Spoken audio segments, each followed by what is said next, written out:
अस्सलाम वालेकुम एवरीवन, मैं हूं मोहम्मद तलहा। आप लोग देख रहे हैं तलहा स्पेस एकेडमी। तो डेली रूटीन के अंदर सबसे ज़्यादा जो चीज़ हम लोग मेजर करते हैं, सबसे ज़्यादा जो फिजिकल क्वांटिटी हम मेजर करते हैं, वो ऑब्वियसली टाइम ही होता है। हर शख्स आजकल आजकल क्या, हमेशा से ही कोई चीज़ मेजर करे ना करे, वो टाइम को ज़रूर मेजर करता है। और हम जो यहाँ पे स्पेसिफिकली बात कर रहे हैं टाइम की मेजरमेंट की, वो किसी इवेंट को, दो इवेंट्स के दरमियान के अंदर जो टाइम है उसको कैसे मेजर करते हैं उसके बारे में बात करेंगे। आज के लेक्चर में हम टाइम मेजरिंग इंस्ट्रूमेंट्स को समझेंगे कि टाइम को मेजर करने के लिए जो तीन कॉमन इंस्ट्रूमेंट्स इस्तेमाल होते हैं इन फिजिक्स, वो कैसे हैं, कैसे काम करते हैं, और उनको इस्तेमाल करने का क्या फ़ायदा है। तो कौन से इंस्ट्रूमेंट्स हैं जिनके ज़रिए हम टाइम को मेजर करते हैं?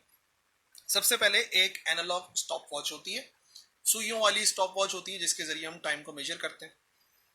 दूसरे नंबर पर एक डिजिटल स्टॉप वॉच भी होती है जिसमें डिजिट्स लिखे हुए आते हैं, इलेक्ट्रॉनिक स्टॉप वॉच होती है और बहुत ही आसान होती है इस्तेमाल करने में। और तीसरे नंबर पर अगर बिल्कुल एक्यूरेट टाइम चाहिए तो वो होते हैं लाइट गेट्स। लाइट गेट्स जो है वो मोस्ट एक्यूरेट मेजरमेंट करते हैं अभी तक के। वैसे तो एटॉमिक क्लॉक है, लेकिन बहरहाल यहाँ पे हम लोग बात कर रहे हैं स्टॉप वॉचेस की, दो इवेंट्स के दरमियान में जो ड्यूरेशन है उसको मेजर करने की। ठीक है भाई। अब हो सकता है आप में से कुछ लोगों के जहन में एक सवाल आए कि एक आम घड़ी से भी तो हम टाइम को देख सकते हैं। हाँ बिल्कुल, एक आम घड़ी से हम टाइम को देख सकते हैं और नाप सकते हैं कि अच्छा पहले कितना टाइम हो रहा था, अभी कितना हो रहा है, बट वो उतना एक्यूरेट नहीं होता। सेकंड्स में या मिली सेकंड्स में या माइक्रो सेकंड्स में रीडिंग सही नहीं आती। तो बेहतर नहीं है कि जो डिवाइसेस टाइम को नापने के लिए इस्तेमाल हो रही हैं, टाइम देखने के लिए नहीं, टाइम को नापने के लिए इस्तेमाल हो रही हैं, उनको यूज किया जाए। सो वो यही तीन है, वन बाय वन हर एक को समझना है। सबसे पहले एनालॉग स्टॉप वॉच की बात करते हैं, सुइयों वाली स्टॉप वॉच। एक मैकेनिकल स्टॉप वॉच जो है वो मेजर कर सकती है टाइम इंटरवल को 0.1 सेकेंड, 0.1 सेकेंड तक मेजर कर सकती है। उसका लीस्ट काउंट है, जैसे कि आपके सामने नजर आ रही है ना, सुई इधर आएगी तो ये कितना सेकेंड है, ये आ गया 5 second, 4 second, 3 second, 2 second, 1 second. और उससे पहले ये पूरा एक रोटेशन मुकम्मल हो जाता है, तो हम 0.1 सेकेंड तक मेजर कर सकते हैं।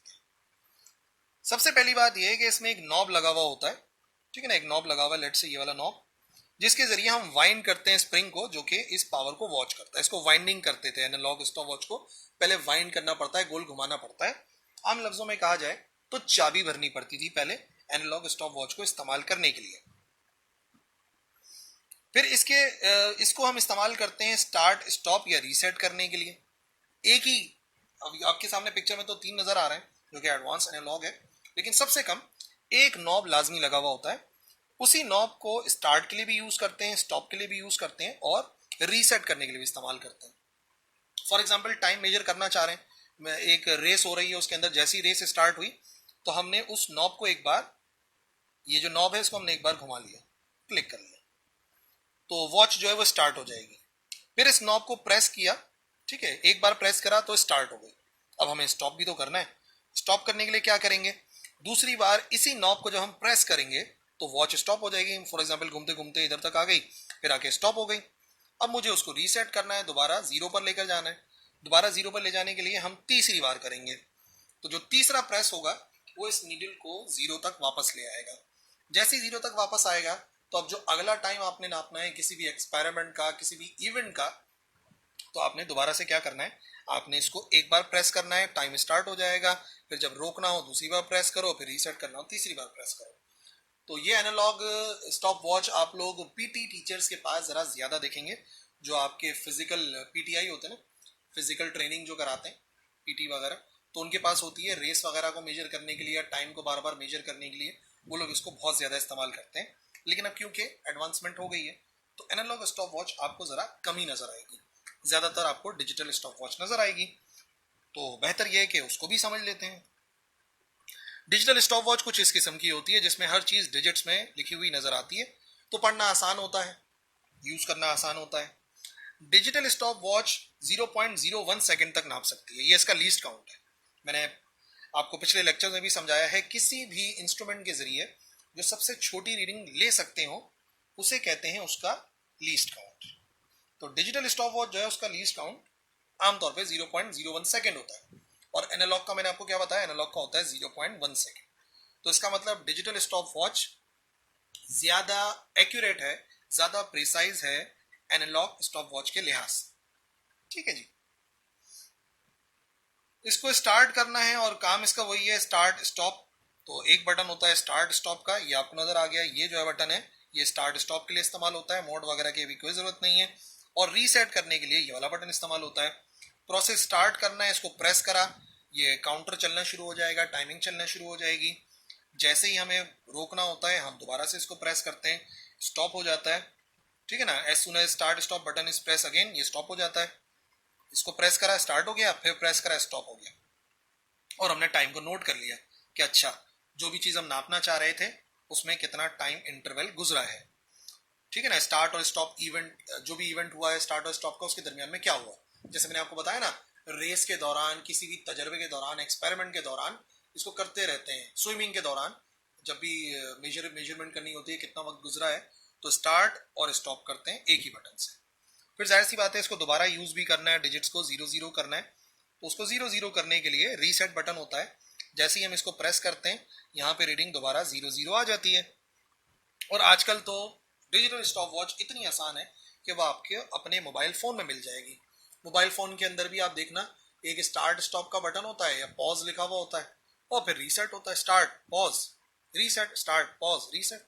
इस तरीके से आप इजीली इस्तेमाल कर सकते हो डिजिटल स्टॉप वॉच को, और काफी बेहतर रिजल्ट आपको मिलेगा क्योंकि इसका लीस्ट काउंट है 0.01 सेकेंड। ठीक है भाई, और अगर इससे भी एक्यूरेट डिवाइस चाहिए कि एनालॉग स्टॉप वॉच भी उसका लीस्ट काउंट 0.01 है, इसका 0.01 है, और आप इससे भी एक्यूरेसी चाहते हो तो एक और तरीकेकार है, और वो तरीकेकार कहलाता है लाइट गेट्स का। बेसिकली लाइट गेट्स का एग्जैक्टली काम नहीं है टाइम को मेजर करना, बट हम उनको इस्तेमाल कर सकते हैं टू मेजर द टाइम। ठीक है ना, वो मैं आपको समझाता हूँ किस तरीके से एक्यूरेट मेजरमेंट की जा सकती है with the help of light gates. सबसे पहले प्रॉब्लम को समझो। देखो जो एनालॉग और डिजिटल वॉच है वो जाहिर सी बात है इंसान ऑपरेट कर रहा है मैनुअली अपने हाथ से, मतलब ऑन ऑफ तो वही कर रहा है ना, वही नॉब को प्रेस कर रहा है, वही बटन को प्रेस कर रहा है, यानी कि उन्हें खुद स्टार्ट करना पड़ता है, स्टॉप करना पड़ता है बाय हैंड। अब इस वजह से क्योंकि उसे ये काम अपने हाथ से करना पड़ रहा है तो एक बहुत बड़ी प्रॉब्लम आती है, और वो प्रॉब्लम ये है कि वहां पर एक रैंडम एरर आता है। रैंडम एरर यानी कि कभी कभी एरर आता है जिसे अवॉइड करना पॉसिबल नहीं हो सकता। क्यों नहीं हो सकता? वजह यह है कि हर इंसान के लिए एक ह्यूमन रिएक्शन टाइम होता है। ठीक है ना, ह्यूमन रिएक्शन टाइम होता है जब वो रिएक्ट करता है हर चीज के ऊपर। जैसे मिसाल के तौर पे आप नोट करो कि अगर आप किसी गर्म चीज के ऊपर हाथ रख दो, गर्म स्त्री के ऊपर हाथ रख दो, तो फौरन हाथ नहीं हटेगा। सबसे पहले आपके हाथ से सिग्नल जाएगा ब्रेन को कि अरे भाई क्या कर रहे हो, गर्म चीज पे हाथ क्यों रख रहे हो, और फिर ब्रेन जो है वो सिग्नल देगा हाथ को कि हाँ भाई हटो यहाँ से, यानी कि वो ऑर्डर करेगा उन मसल्स को कि हाथ को यहाँ से हटाना है, तो आप अचानक से अपना हाथ हटा लेते हैं। ये है आपका ह्यूमन रिएक्शन टाइम जो कि लगता है ब्रेन तक जाने के लिए। इसी तरीके से आपने सोचा कि हाँ भाई स्टॉप वॉच को मैंने स्टार्ट करना है, चलो आपने स्टार्ट कर दिया, या आपने किसी इवेंट को देखा और आपने सोचा स्टार्ट करना है। अब जैसे ही आपने सोचा तो ब्रेन ऑर्डर करेगा फिंगर को कि हाँ भाई प्रेस हो जाओ, तो इस दौरान कुछ वक्त गुजरेगा, चलो थोड़ा सा वक्त गुजर गया, फिर एज इट इज आपने देखा कि हाँ भाई अब स्टॉप कर देना चाहिए, रेस खत्म हो गई या जो भी एक्सपेरिमेंट है वो खत्म हो गया, तो ब्रेन सिग्नल देगा हाथ को कि स्टॉप करो, इस दौरान भी वक्त लगेगा। तो एक आम इंसान के लिए, ज्यादातर इंसान के लिए जो ह्यूमन रिएक्शन टाइम होता है वो 0.3 से 0.5 सेकेंड होता है, यानी कि कम से कम 0.3 सेकेंड तो लगेंगे ही लगेंगे ना ह्यूमन रिएक्शन टाइम के अंदर। तो इस दौरान तो जाहिर सी बात है गलत हो जाएगी। अब एक एक्सपेरिमेंट है जो कि 5 मिनट और 2 सेकेंड में हो रहा था, आपके 0.3 ऐड होने की वजह से वो 5 मिनट और 2.3 सेकेंड में होगा, तो काफी ज्यादा एरर के चांसेस होते हैं इस ह्यूमन रिएक्शन टाइम की वजह से। तो इससे बचने के लिए एक तरीकेकार है, वो तरीकेकार ये है कि हम इस्तेमाल करते हैं light gates. Light gates basically electronic instrument होते हैं, जैसे कि आईसी होती है ना, बिल्कुल इसी किस्म का एक गेट होता है। ठीक है ना, वो लाइट से चलता है, यानी कि जैसे ही उसके ऊपर लाइट पड़ती है तो वो ऑन या ऑफ हो जाता है, वो तो उसके फंक्शन पे डिपेंड करता है। कुछ ऐसे गेट्स होते हैं जो कि लाइट पड़ते ही ऑन हो जाते हैं, कुछ ऐसे होते हैं जो लाइट पड़ते ही ऑफ हो जाते हैं। मिसाल के तौर पे ऑटोमेटिक जो सोलर सिस्टम के साथ कनेक्ट करते हैं, ऑटोमेटिक स्ट्रीट लाइट्स, जैसे ही दिन होता है यानी कि फजर के टाइम रोशनी निकलती है, तो जैसे ही रोशनी पड़ती है तो वो स्विच ऑफ कर देता है, स्ट्रीट लाइट को बंद कर देता है। और जैसे ही रोशनी पड़ना बंद हो जाती है यानी कि मगरिब के टाइम, वैसे ही वो उस सर्किट को ऑन कर देता है कि स्ट्रीट लाइट ऑन हो जाओ। तो बिल्कुल ऐसे ही लाइट गेट्स काम करते हैं कि लाइट मिलेगी तो ऑन या ऑफ होगा, वो डिपेंड करता है, उसके फंक्शन को वेरी करवा सकते हैं। ठीक है, मैं आपको समझाता हूँ बाय फिगर।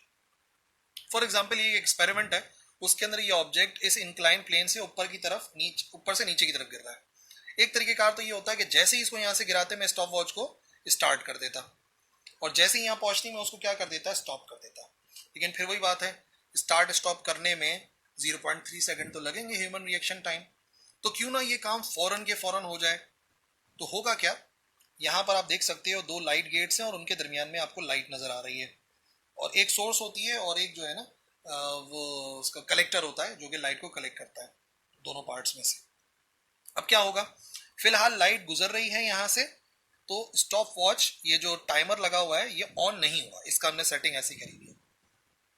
जैसे ही ये कार यहाँ से गुजरेगी, ये जो पाथ है लाइट का ये ब्रेक हो जाएगा, रोशनी कलेक्टर तक नहीं पहुंचेगी। जैसे ही रोशनी कलेक्टर तक नहीं पहुंचेगी, ये वाला लाइट गेट इसको ऑन कर देगा। जैसे ही इसको ऑन कर देगा तो हमें पता लग जाएगा कि अच्छा इस टाइम के ऊपर ये ऑन हो गया। फिर क्या होगा, गुजरते गुजरते जब यहां से गुजरेगी, इसका सिस्टम भी हमने ये करा हुआ है कि जैसे ही इससे गुजरे वैसे ही ये जो टाइमर है 2 वो अपना काम करने लगे, यानी टाइमर 2 जो है वो स्टार्ट, दोनों एक साथ हो जाते हैं, टाइमर 2 फौरन के फौरन जो है वो ऑफ हो जाए। तो नतीजे में क्या होगा, जैसे ही यहाँ से गुजरेगा टाइमर स्टार्ट हो जाएगा, जैसे ही इस रोशनी को कट करेगा टाइमर फौरन के फौरन स्टॉप या पॉज हो जाएगा। तो जो टाइम 0.3 सेकंड का गलत हो रहा था हमारी मेजरमेंट के अंदर, वो लाइट गेट्स को इस्तेमाल करके हम निगलेक्ट कर सकते हैं। तो कुछ ऐसे एक्सपेरिमेंट्स हैं, 9th क्लास के अंदर तो नहीं मिलेंगे आपको, लेकिन हायर क्लासेस में जाके इंशाल्लाह आप ऐसे एक्सपेरिमेंट करोगे जहाँ पे लाइट गेट्स का इस्तेमाल किया जाता है, और यकीनन अपनी लाइफ में इंशाल्लाह आप ऑब्जर्व करोगे। तो बहरहाल ये वो 3 इंस्ट्रूमेंट हैं, analogue stop watch, digital stop watch और लाइट गेट, जिनके जरिए हम टाइम को मेजर करते हैं। आई होप तीनों की वर्किंग आपको क्लियर होगी। If you have any query you can write in the comment section. That's all for today. Allah Hafiz.